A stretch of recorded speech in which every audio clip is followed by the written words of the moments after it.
প্রিয় দর্শক, আসসালামু আলাইকুম। কৃষি পর্যটন হলো এমন এক ধরনের পর্যটন যেখানে সাধারণত মানুষ গ্রামাঞ্চলের কৃষিকাজ, প্রকৃতি, সংস্কৃতি এবং জীবনযাত্রা সরাসরি অভিজ্ঞতা অর্জন করার সুযোগ পায়। বাংলাদেশের মতো কৃষিপ্রধান দেশে এটি একটি উদীয়মান এবং সম্ভাবনার খাত।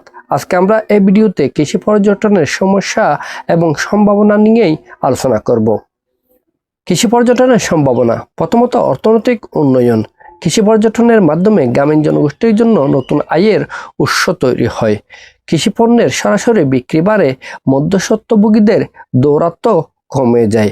এছাড়াও ক্ষুদ্র উদ্যোক্তা তৈরির সম্ভাবনা সৃষ্টি হয়। দ্বিতীয়ত কর্মসংস্থান সৃষ্টি। কৃষি পর্যটনের মাধ্যমে স্থানীয় যুবকদের জন্য গাইড, পরিবহন এবং খাদ্যসেবা ইত্যাদিতে কর্মসংস্থান সৃষ্টির সুযোগ তৈরি হয়। এছাড়াও নারী উদ্যোক্তাদের জন্য নতুন নতুন ক্ষেত্র তৈরি হয়। তৃতীয়ত সংস্কৃতি এবং ঐতিহ্য সংরক্ষণ। কৃষি পর্যটনের মাধ্যমে লোক সংস্কৃতি, খাদ্য, উৎসব, কৃষির ঐতিহ্য তুলে ধরা যায়। এছাড়াও শহুরে মানুষদের সাথে গ্রামীণ জীবনের সংযোগ স্থাপিত হয়। কৃষি পর্যটনের সমস্যা, প্রথমত অবকাঠামোগত দুর্বলতা। কৃষি পর্যটন যেহেতু গ্রামের সাথে সংশ্লিষ্ট, সেহেতু গ্রামে ভালো রাস্তা, যোগাযোগ ব্যবস্থা এবং নিরাপদ আবাসন, স্বাস্থ্যসেবা এবং জরুরি সেবা সীমিত। এটি মূলত কৃষি পর্যটনের অন্যতম প্রধানতম সমস্যা হিসেবে বিবেচিত। দ্বিতীয়ত পরিকল্পনার অভাব।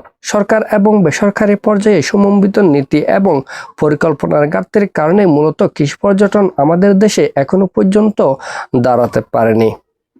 তৃতীয়ত সচেতনতার অভাব। পর্যটক এবং স্থানীয়দের মধ্যে কৃষি পর্যটন সম্পর্কে ধারণা না থাকার কারণে কৃষি পর্যটনকে এখনো পর্যন্ত আমরা দাঁড় করাতে পারিনি। এর বাইরে রয়েছে প্রচারণার দুর্বলতা। আমাদের করণীয় কি? আমাদের করণীয় হলো প্রথমত নীতিমালা এবং পরিকল্পনা প্রণয়ন। কৃষি এবং পর্যটন মন্ত্রণালয়ের যৌথ উদ্যোগ। দীর্ঘমেয়াদী জাতীয় কৌশল তৈরি করে কৃষিকে কৃষি পর্যটন হিসেবে আমাদেরকে তুলে ধরতে হবে।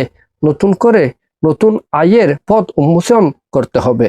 দ্বিতীয়ত অবকাঠামোগত উন্নয়ন। কৃষি পর্যটনের জন্য গ্রামীণ রাস্তা, বিদ্যুৎ, ইন্টারনেট এবং স্বাস্থ্যসেবা উন্নত করা, মানসম্মত এবং নিরাপদ আবাসন ব্যবস্থা গড়ে তোলা। তাহলেই কৃষিকে আমরা কৃষি পর্যটন হিসেবে রূপ দিতে পারবো এবং পর্যটক আকৃষ্ট করতে পারবো। পরিশেষে কথা নির্দ্বিধায় বলা যায় যে কৃষি পর্যটন বাংলাদেশের জন্য একটি উন্নয়ন খাত। এই পর্যটন যেমনিভাবে গ্রামীণ অর্থনীতিকে শক্তিশালী করতে পারে, তেমনিভাবে পর্যটন ব্যবসাকেও আরো বেশি ত্বরান্বিত করতে পারে।